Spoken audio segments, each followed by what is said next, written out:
तो स्वागत है आपका आपके अपने YouTube channel C for commerce में। हम लोग इस चैनल में कॉमर्स रिलेटेड टॉपिक्स पे बात करते हैं। आज हम लोग अपने इस चैनल में बात करेंगे कंपनी एक्ट 2013 के सेक्शन 53 और 54 के बारे में। इस वीडियो को लास्ट तक जरूर देखिएगा और वीडियो पसंद आने पर इसे लाइक जरूर कीजिएगा। चलिए हम लोग शुरुआत करते हैं। सबसे पहले हम लोग पढ़ेंगे कंपनी एक्ट का section 53।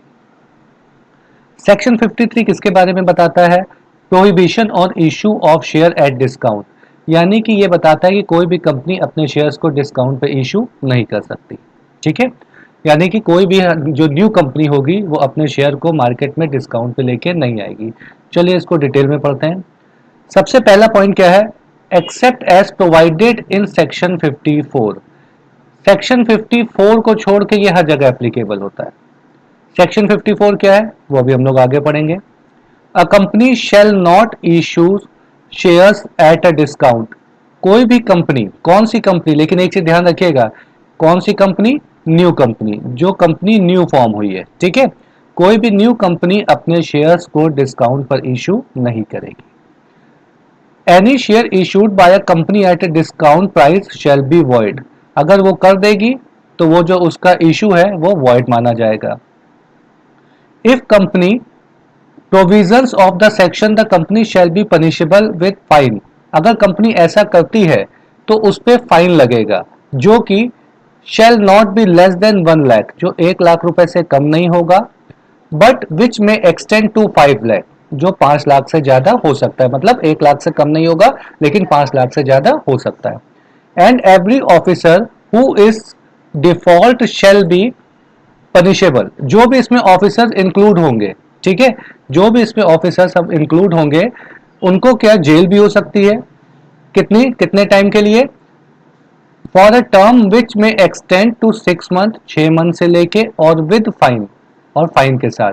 Which shall not be less than 1 lakh. ठीक है, जो फाइन होगा वो 1 लाख से कम नहीं होगा, बट विच में एक्सटेंड टू 5 लाख। ठीक है, और 5 लाख से ज्यादा हो सकता है। ठीक है, उनको 6 महीने की जेल भी हो सकती है और साथ में 1 लाख या 5 लाख से ज्यादा का फाइन भी लग सकता है।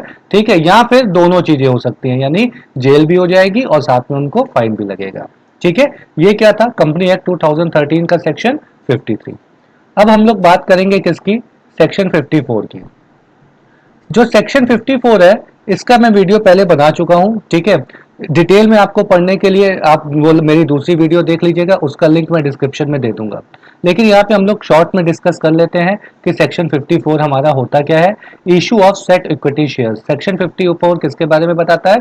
स्वेट इक्विटी शेयर्स के इशू के बारे में। और ये होता क्या है? Sweat equity shares are those shares which are issued by a company. Sweat equity shares वो शेयर होते हैं जो किसी कंपनी के द्वारा इशू किए जाते हैं टू इट्स एम्प्लॉयज। किसे इशू करती है? अपने एम्प्लॉयज को, डायरेक्टर्स को। ठीक है, अब ध्यान दीजिए, एट ए डिस्काउंट। किस पे? डिस्काउंट पे। किस पे इशू करती है? At a discount. लेकिन अभी हम लोग ने सेक्शन 53 में पढ़ा था कि कोई भी कंपनी, कौन सी कंपनी? न्यू कंपनी अपने शेयर्स को डिस्काउंट पर इशू नहीं कर सकती। ठीक है, कोई भी कंपनी अपने शेयर्स को डिस्काउंट पर इशू नहीं कर सकती। लेकिन उसमें एक पहला पॉइंट था, एक्सेप्ट सेक्शन 54। ठीक है, सेक्शन 54 को छोड़ के। क्यों? क्योंकि कोई भी कंपनी अपने एम्प्लॉयज और डायरेक्टर्स को डिस्काउंट पर शेयर इशू कर सकती है, लेकिन कब?